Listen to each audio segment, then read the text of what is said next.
ஓம் ஸ்ரீ கல்கி அகத்தீசாய நமோ நமக.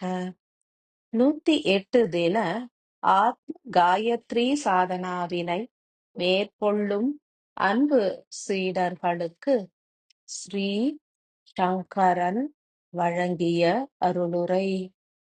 ஓம் ஸ்ரீ சங்கரரே போற்றி போற்றி. தென்னாடுடைய சிவனே போற்றி, எந்நாட்டவர்க்கும் இறைவா போற்றி எனும் சொற்களின் பொருளினை உணர்த்த வல்ல ஸ்ரீ சங்கரனின் ஆசிகள் எங்கும் பெருகட்டும்.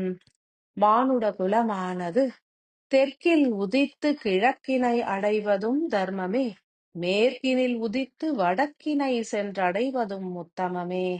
திசைகள் தோறும் நிறைவது ஈசனின் பேரருளே. ஸ்ரீ சங்கரனும் ஈசனின் பேரருளின் ஒரு துளியாவோம். காலத்தின் காலனாய் எழுந்தருளிய மகா காலேஸ்வரரின் துணைவனாவோம். சங்கரனாகிய யாம் ஆதி சிவனாரின் பூரண அம்சமாவோம். எமது தன்மையும் இயக்கமும் ஆதி சிவனாரை ஒத்ததாகவே அமைந்திருக்கும். ஸ்ரீ சங்கரராகிய யாம் இத்தருணத்தில் இப்பூமி கிரகத்தினில் எழுச்சியோடு இயங்கிட முற்படுகின்றோம். ஈசனின் ஒரு துளியான சங்கரரின் பணி யாது எனில், சங்கு எனும் கருவிக்குத் துணை புரிவது ஒன்றே. ஈசனால் அருளப்படும் சங்கு என்பது இப்பூவுலகினில் கிட்டாத ஓர் அபூர்வ ஆற்றலாகும். ஓசையும் ஒளியும் உள்ளடங்கிய ஓர் உன்னத சங்கின் ஆற்றலாக யாம் இயங்கிடுவோம். எமது விரிவான இயக்கம் என்பது இப்பூவுலகினில் விரைந்து மலர்ந்திடும். எமது பூரண விரிதலுக்கு உதவிய தேவியான ஸ்ரீ சங்கரியானவர் ஒடுக்கம் கண்டிடுவார். சங்கரியின் பணி நிறைவுற்றது. அவரது ஒடுக்கம் இத்தருணத்தில் பூமியில் பெருத்த புற ஓசைகளை ஒடுக்கியது. ஸ்ரீ சங்கரியின் ஒடுக்கம் பற்பல மானுட ஆன்மாக்களின் புற இயக்கத்தினைக் குன்றச் செய்திடும். ஓசையின் நாயகியாகிய தேவி சங்கரி மானுடர்கள் புற உரையாடல்களை விரைந்து ஒடுக்கிட உதவிடுவார். விரிந்து இயங்கும் ஸ்ரீ சங்கரராகிய யாம் அக ஓசையினை பெருக்கிடுவோம். ஸ்ரீசக்கர தியானங்களை மேற்கொள்ளும் அன்பு ஆன்மாக்களுக்கு புற ஓசை குன்றி அக ஓசை பெருகிடும். தேவையற்ற சொற்களை உதிர்ப்பதனை பலரும் தவிர்த்திடுவர். உருவாகும் ஒவ்வொரு சொற்களுக்கும் யாமே ஓசையினை வழங்குவதால் இறை சொற்களும் நாமங்களுமே வெளிப்படும். மனிதர்கள் பலரும் அறியாத நிலையிலேயே உரையாடும் தன்மையினை மாற்றியே அமைத்திடுவர். ஸ்ரீ சங்கரராகிய யாம் ஸ்ரீசக்கர தியானங்களை ஏற்கும் அன்பு மானுட ஆன்மாக்களுக்கு பெரும் உதவிகள் புரிந்திடுவோம்.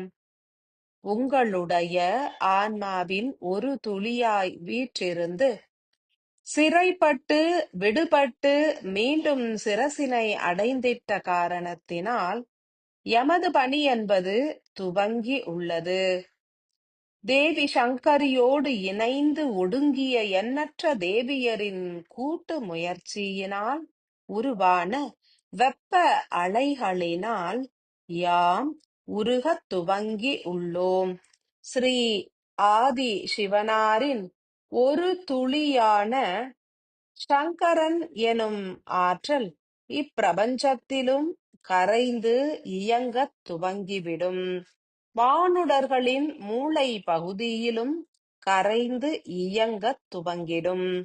இதன் மூலம் துல்லியமான கிரகங்களின் இயக்கத்தினையும் பிரபஞ்ச பேர் ஓசைகளையும் செவிமடுக்கும் திறன் உருவாகும். மனம் புற ஓசைகளிலிருந்து விடுபட்டு அக ஓசையில் லயிக்கத் துவங்கிடும். அண்டத்தில் நிகழ்வது பிண்டத்திலும், பிண்டத்தில் நிகழ்வது அண்டத்திலும் நிகழ்ந்தேறுவது சாத்தியமான செயலே என்றுணர்க. ஸ்ரீ சங்கரராகிய யாம் பிரபஞ்சம் முழுவதும் பரவியே இயங்குகின்றோம். இத்தருணத்தில் பிரபஞ்சத்தோடு இணைந்து கரைந்து இயங்குவதினால் அதன் சங்கு ஒலி எனும் ஓசை தத்துவ நிலைகளும் மாறுபடும். மனிதர்களின் சிரசினில் ஓசை தத்துவ நிலைகள் முற்றிலும் மாறுபடும். பலருக்கும் உட்செவித்திரைகள் நீங்கிடும். இறைவனின் ஓசையும் உட்புகும். சங்கின் நாதமே ஓர் ஆன்மா ஏற்கின்ற முதன்மை நாதமாகும். அதன் பொருட்டே பூமியிலும் சங்கின் நாதம் எங்கும் ஒலிக்கின்றது. சங்கரன் எனும் நாமத்தின் பொருளானது இரு வகை ஆற்றல்களை வெளிப்படுத்தும். ஒன்று சங்கின் ஓசை, மற்றொன்று மானுடர்களின் விஷுப்தி சக்கரம் நிலைத்து இயங்கக்கூடிய தொண்டை பகுதியின் இயக்கம்.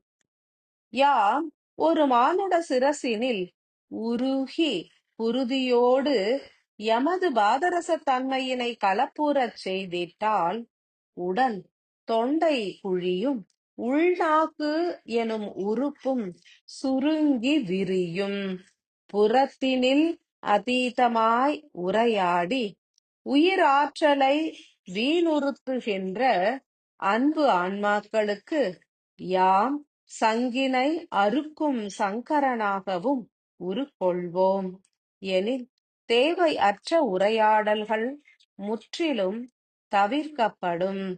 சிவனின் அம்சம் எனும் காரணத்தினால் ஆணவத்தினையே யாம் முற்றிலுமாக அழித்தொழிப்போம். தொண்டை குழியில் பலருக்கும் தீய நச்சு கழிவுகள் நிறைந்துள்ளன. அதன் பொருட்டே பிறரை குறை கூறுவதும் பிற மானுடர்களின் செயல்பாடுகள் குறித்து விமர்சனம் புரிவதும் நிகழ்கின்றது. குருதியில் பரவி செயல்புரியத் துவங்கிடும் யாம் சங்கு குழியாகிய தொண்டை பகுதியில் நிலை நின்று விஷத்தன்மைகளை நீக்குகின்ற பாதரச ஆற்றல்களை வழங்கிடுவோம். எமது செயல்பாட்டினை பலரும் எளிதாய் உணர்ந்திடுவர். தேவையற்ற மானுடர்களோடு உரையாடுவது, தேவையற்ற சொற்களை கோபமாய் வெளிப்படுத்துவது போன்ற செயல்களை அனைவரும் விரைந்து உணர்ந்து தவிர்த்திடுங்கள். 108 தின ஆத்ம காயத்ரி சாதனா என்பது ஓர் வரப்பிரசாதமாகும். சிவத்துளிகளால் அருளப்படும் அருளுரைகளை ஏற்று அன்பினால் கரைந்து சத்தியங்களை உணர்ந்து இயங்கக் கடவது. அன்றி ஒவ்வொரு சிவத்துளிகளும் கரைந்து குருதியில் கலப்புற்று பூரணமாய் இயங்கத் துவங்கினால் பெருத்த வலிகளும் வேதனைகளும் உருவாகும். ஏனெனில் ஆணவ கழிவுகளை நீக்குவது பாதரசமாகிய சிவத்துளிகள் எனும் ஆன்மாவின் கருப்பொருட்கள் ஏற்கும் பணியாக அமைந்திடும். உணர்த்தப்படுபவற்றை உணர்ந்து ஏற்க வேண்டும். உதிர்க்கும் சொற்களில் உள்ள கழிவுகளை இத்தருணத்திலேயே நீக்கி செயல் புரிந்திட முனைந்திடுங்கள். காரம் எனும் சுவையினையும் சுவையூட்டி பொருட்களையும் மனமூட்டிகளையும் உணவினில் ஏற்காது செயல் புரிவதும் நன்று. அன்றி குன்றிய அளவினில் ஏற்றிடவே முனைந்திடுங்கள். அதீத கார சுவை அகங்காரத்திற்கு வழிவகுக்கும். மிளகு எனும் கரும்பொருளே விஷத்தினை முறிக்கும் காரமாகும் எனில் அதனை ஏற்று உய்வுற வேண்டும். அகங்காரத்தினை அழிக்கும் தன்மை மிளகு எனும் அற்புத உணவுப் பொருளிற்கு உண்டு. அகங்காரத்தின் வெளிப்பாடு பெரும்பான்மையாக சொற்களின் மூலமே வெளிப்படும். கோபம் எனும் ரூபமும் ஆத்திரம் எனும் தன்மையும் அகங்காரத்தின் வெளிப்பாடாகும். ஸ்ரீ சங்கரனாகிய யாம் துரிதமாய் இயங்கி விஷுப்தி சக்கரத்தினை சீரமைத்திடுவோம். முதன்மையாய் அனைவரும் முயன்று உங்களது அகங்காரச் சொற்களையும் குறை கூறும் சொற்களையும் உதிர்த்து செயல் புரியுங்கள். அன்பு நிறைந்த சொற்களை வெளிப்படுத்துங்கள். அன்றி மௌனத்தினை கடைபிடியுங்கள். சங்கரராகிய யாம் அனைவரது சங்கு எனும் கழுத்து பகுதியில் குடிகொண்டு சொற்களை பதமுறச் செய்திடுவோம். யாம் உணர்த்தும் வண்ணம் செயலாற்றிட முற்படுங்கள். ஓர் திங்கள் எனப்படும் மாத காலத்திற்கு ஒரு தினம் முழுமையான மௌன நிலையினை ஏற்று சிவநாமத்தினை உள்முகமாய் உருவேற்றிடுங்கள். அன்றி சில மணித்துளிகளேனும் மௌனமாய் வீற்று சிவ ஆற்றல்களை ஆராதியுங்கள். உணர வேண்டிய காலம் உதித்துள்ளது. உயிரின் இயக்கத்திலிருந்து விடுபட வேண்டும். ஆன்ம இயக்கத்தினை ஏற்க முற்படல் வேண்டும். ஸ்ரீ சங்கரனாகிய எமது தன்மை என்பது மாறுபட்டது. யாம் சிறைப்படும் தருணத்தில் ஒரு மனிதனின் குரல் வளம் பெருகும். சங்கீதம் இசைக்கும் சங்கின் ஒலியா வலம் வருவர். அன்றி பெரும் பேச்சாளராய் மலர்ந்திருப்பர். யாம் விடுபட்டு ஒளிப்பாலத்தினில் இணைந்திட்டாலும் சிவநாமம் உரைத்து பூஜிப்பவர்களுக்கு ஓசைக்கு ஆதாரமான எரிபொருளினை அருளிடுவோம். காரத்தன்மை கொண்ட உன்னத எரிபொருளே எமது தன்மையாகும். எமது பாதரச தன்மையினை எவரும் உணர இயலாது. சிரசினில் எம்மால் உருவாக்கப்படும் ஒரு வகை கார அமிலம் என்பது விண் ஆற்றலாகும். அதனை ஒத்த ஆற்றல்கள் இப்பூமியில் கிடையாது. மானுடர்கள் சில தருணங்களில் ஆழ்ந்து மந்திரம் உரைத்து ஈசனை துதிக்கையில் ஒரு வகை கார அமிலத்தன்மையினை தங்களது தொண்டை பகுதியில் உணர்ந்திடுவர். அவையாவும் சங்கர துகளின் அமிலத்தன்மை என்றே உணர வேண்டும். இத்தருணம் முதல் ஸ்ரீ சங்கரனாகிய எமது ஆன்மத் துகள் உருகத் துவங்குகின்றது. 108 தின சாதனா நிறைவடையும் முன்னர் அனைவரும் உணவுகளில் மிளகுதனை அதிகம் ஏற்று மற்ற காரப் பொருட்களை தவிர்த்து செயல் புரியுங்கள். மேலும் உரைக்கும் ஒவ்வொரு சொற்களையும் பதமாய் ஏற்று உரைத்திடுங்கள். சுயநலம் என்பது சொற்களில் வெளிப்பட்டால் எமது பாதரசத்தன்மை என்பது அதனை மாற்றியே அமைத்திடும். எமது இயக்கம் பூரணமாய் மலர்வதற்குள் அனைவரும் உங்களது புற இயக்கத்தினை ஒடுக்கி அக இயக்கத்தினை மலர்த்திடுங்கள். புறப்பணிகளை ஏற்றுள்ள ஆன்மாக்கள் உரையாடுவதனை தவிர்க்க இயலாது. எனினும் ஆழ்மனதினில் சிவநாமங்கள் உரைக்கப்பட்டால் புறத்தினில் வெளிப்படும் சொற்களிலும் அவற்றின் தன்மையானது வெளிப்படும்.